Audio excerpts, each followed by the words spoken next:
Hey guys, and welcome back to another YouTube video. In this video I'll be going through the GWS vs Gold Coast game, going through how it was the Himmelberg show and Lockie Whitfield tried to tag along in it, and also Sam Flanders has come from absolute nowhere and suddenly becomes almost an option at this, well, definitely an option in the forward line, but more so talking about, is he an option next year? Priced at 77 at the moment.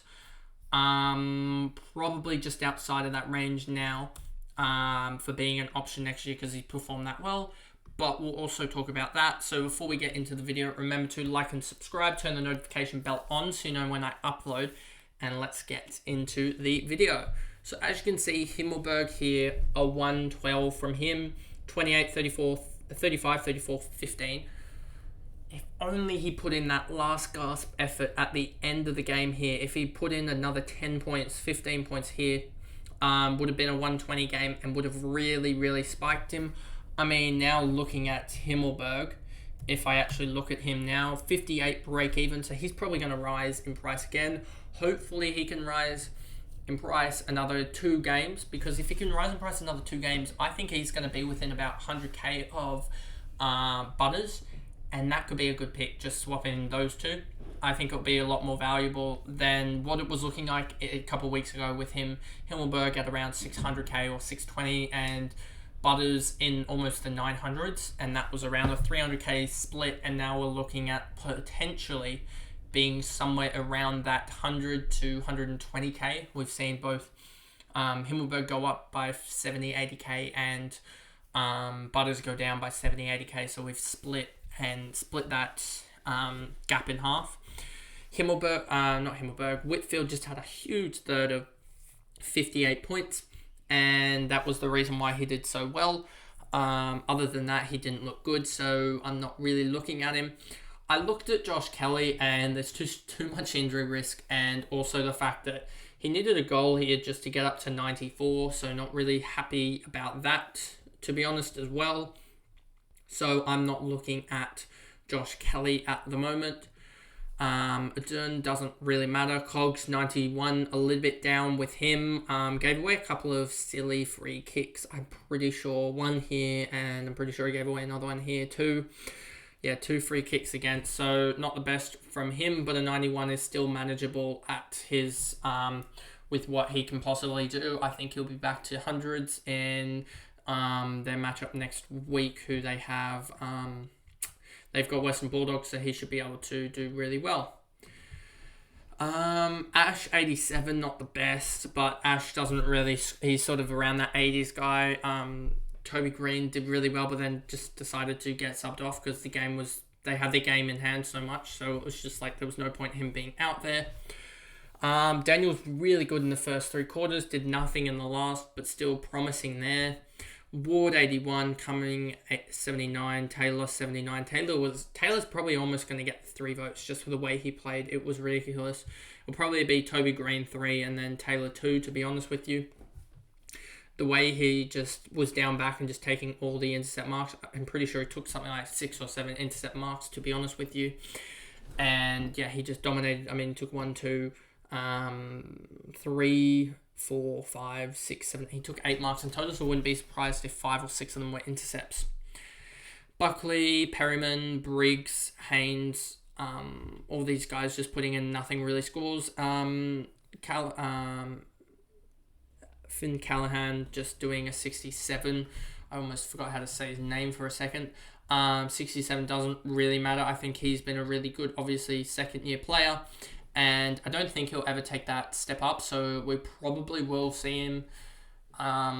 He won't really become an option per se. He might become sort of that Akers type of guy that goes and averages 90-odd, but isn't really ever an option just because there's no real gain out of him, and he isn't going to become a 105, 110 guy unless he goes into the middle.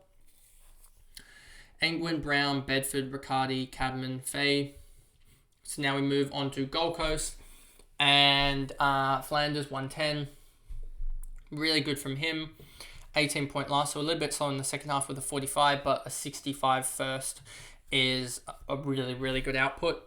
Lacocious 101, just being a forward, just doing his job. I mean, He kicked, 3 goals in there, so that's why he got the 101. Atkins, again, proving that he was really a really good option when he got game time, 100 here. So his second ton in a row, I believe. And yeah, just proved that he was good. But that sub really did, or that game that he was out or sub, I don't remember what it was, really just impacted everyone and you had to jump off him at that point. Powell at 99, Anderson 89, so really, other than this last quarter boost from him, it was a pathetic display.